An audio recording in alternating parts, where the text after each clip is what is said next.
Long before potatoes, tomatoes, or corn appeared on the scene, there were vegetables so ancient that most of us would not even recognize their names.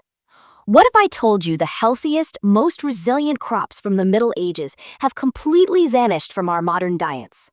Welcome back to our channel, and today we're going far back in time to that of medieval Europe, muddy fields and wooden cottages, where humble farmers brought a world of forgotten flavors. These were not the polished supermarket vegetables we know today.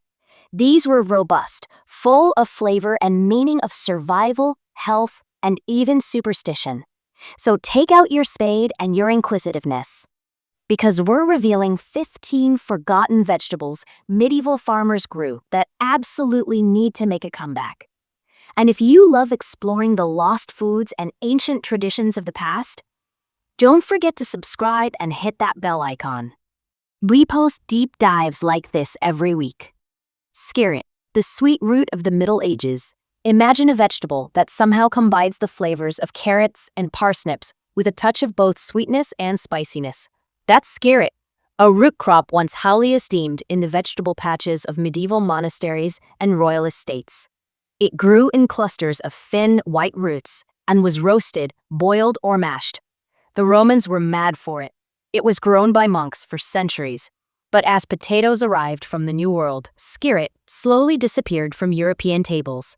The few modern gardeners who have tried it are enthusiastic. It is easy to grow, sweet to a delicious fault, and almost pest-proof. Maybe we should bring this lost little treasure back home, a real relic of the Middle Ages. Good King Henry, the poor man's asparagus. The king who gave the vegetable its name was Good King Henry. His subjects, however, knew it as the unpretentious weed, poor man's asparagus, an annual spinach, which distempered, thrives in the air without sowing any seed at all for any certain year, and comes innumerable into the garden for the first producing year or spare root. It was commonly found growing in unfertile soil at the foot of every cottage garden during the Middle Ages. Today, it's almost disappeared from cultivation. But it would be a very sustainable and very nutritionally valuable grain for the home grower wanting something robust. And for that alone, it's worth having in your kitchen garden. Celeriac, the knobby cousin of celery. Medieval farmers knew all about this secret long before some of the advanced cooking techniques popular today. And yes, it presents itself as a gnarled root ball, but underneath that rough exterior, it yields a creamy nut taste, perfect for soups and stews or mashes. They grew it when chilling was just starting to be fashionable. It was highly valued in the 13th century for the outstanding feature of growing when others were iced in the cold season and stashed away when winter would harden the ground. This was long before preservatives in preservative-laden cans made today's supermarket possible. If you have had enough of bland mashed potatoes, make a medieval root vegetable come back on your plate. Alexander's, the herb of monks and mariners. Long before celery, there was Alexander's. The Romans introduced it to Europe, and later it was grown by monks in monastery gardens. The leaves, stems, and seeds all had a rich, peppery taste, somewhere between celery and parsley. Used by sailors on long voyages for its high vitamin content and to help prevent scurvy. Celery took over by the 18th century. Alexander's flavored broths to fish stews for over a millennium. It is a feral aromatic herb that still grows along ancient walls, waiting to be found again. Rampion, the salad star of the Middle Ages. Rampion sounds like a plant out of a storybook, which it is. You remember the fairy tale of Rapunzel? It was supposedly fresh the witch's garden. Renaissance farmers considered rampion important because both the root was flavorsome sweet and earthy, like a radish, while the leaves tasty and not bitter at all for perfect salad green for many years but disappeared with the promotion of modern lettuce and turnip. Bring it back, and now you have a historic tale plus a nutritious meal. Welsh onion, the everlasting onion. Before they became annual crops, Welsh onions were perennial and never required replanting. Immune to frost, multicolored, the household was never without onion greens for any season of the year. No seeds, no trouble, only separate and replant over and over again. This was the garlic of the medieval village. It went into soups, broths, and tonics for medicine in medieval times. If you are really taken with the idea of low-maintenance gardening, here's one medieval crop that deserves to come back. Sea kale, the coastal delicacy. Imagine a vegetable that grows on the beach, literally. That's sea kale, a tough coastal plant that medieval farmers foraged and later cultivated. Blanched under pots to tenderize its shoots, it had the rich, buttery taste of asparagus, and the family was hooked. Victorian gardeners would in time bring it back for the swank dining tables. But today it is virtually lost to the kitchen. Drought-tolerant, salt-resistant, and nutritious, it's the vegetable for the climate crisis of the future. Salsify, the oyster plant. How about oyster-tasting plants? Would you grow them if you could? You probably wouldn't, but medieval farmers did. Salsify, an ancient vegetable that tastes of the ocean, most often cooked in soups or as fritters. It's a winter vegetable, and its white cousin, black salsify, was all the rage and continued to the reign of the Renaissance. It vanished along with the fading into obscurity of most other winter fares when potatoes and carrots took over farming. But gardeners today say salsify's mild, creamy taste is worth rediscovering. Plus, it's rich in fiber and prebiotics, perfect for gut health. Jerusalem artichoke, the underground powerhouse. It's called Jerusalem artichoke, but it's nothing like an artichoke and doesn't come from Jerusalem. It's a sunflower variety that produces edible tubers. And centuries ago, it was counted among the most useful plants for European farmers. They grew it for its resilience against cold, against drought, against poor soil. Roasted, boiled, or mashed, just like potatoes. But when the real potato came from the Americas, the Jerusalem artichoke was left behind. Today, it is coming back so that its nutty flavor can be harvested and without most chemicals and fertilizers. Nature's forgotten superfood might just be hiding underground. Leeks, the pride of peasants and kings. Leeks are the vegetable of medieval Wales. Important enough, they became a national emblem. Every peasant garden had them, and royal feasts featured leek pies and leek soups. Hearty, full of flavor and vitamins through the cold months. In medieval England, leeks were also lucky bringers and protection against disease.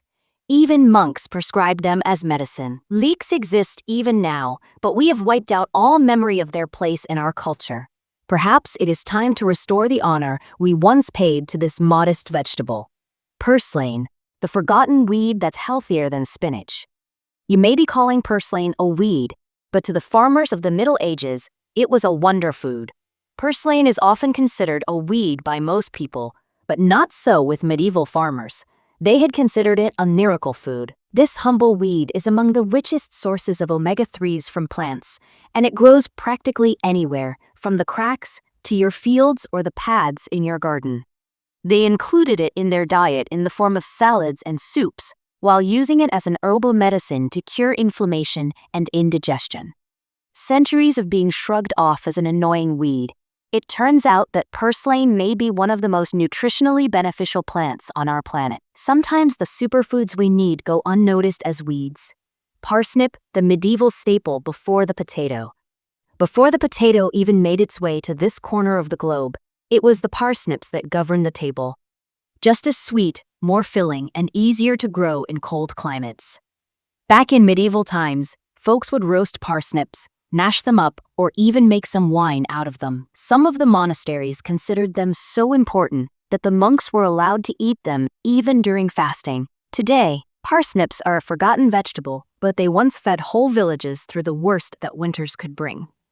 Bringing them back is not only a great idea, but also very sensible. Chickling vetch, the peasant's protein. In those times when meat was rare and costly, the medieval planters made recourse to chickling vetch, one of the leguminous plants akin to lentils. This particular species demonstrated drought resilience and could grow in infertile lands. Hence, it has found its place among the marginal farmlands. It has great protein content and is simple to store, which kept people alive during years of famine. Sadly, it lost favor once other beans and peas took over. Modern scientists are once again studying chickling vetch as a climate-resilient crop, proves what peasants might have been onto something centuries ago. Lovage, the forgotten spice of medieval soups. Peppercorns and lovage primarily reigned in the medieval kitchen. It had the flavor of both, strong, aromatic, and versatile. Every garden of the cloister and manor house had it for cooking and medicine. Their leaves flavored broths. The seeds took the place of spice, and their very roots were a kind of leek. Such an herb was termed a love enhancer by stomachs. Not surprising, then, how it found its way into so many medieval feasts. Today, only a handful of herbalists grow lovage. This is one herb that deserves to be grown in full culinary revival.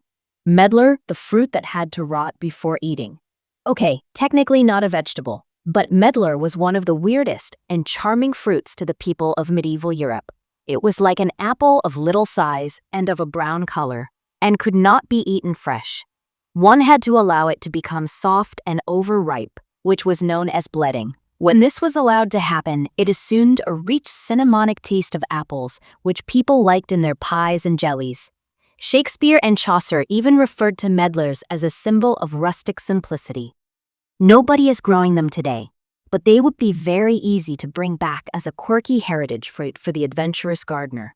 15 forgotten vegetables from medieval gardens, monasteries, and royal kitchens. Each one tells a story of survival and innovation and the unfathomable bond between people and the earth. They remind us that our forebears did not simply survive on what they could lay their hands on, but lived with quite a bit of panache and resilience. In a moment of climate change and food insecurity, maybe it's time to look backward, to move forward, because somewhere in those fields that were left forgotten lies the key to our future, a more diverse, sustainable, and flavorful one. If you enjoyed this journey into the forgotten flavors of history, give this video a thumbs up and share it with someone who loves gardening or cooking. And don't forget to subscribe to our channel for more amazing stories about lost foods, ancient recipes, and the secrets our ancestors left behind. Until next time, keep growing, keep cooking, and keep exploring the past one bite at a time.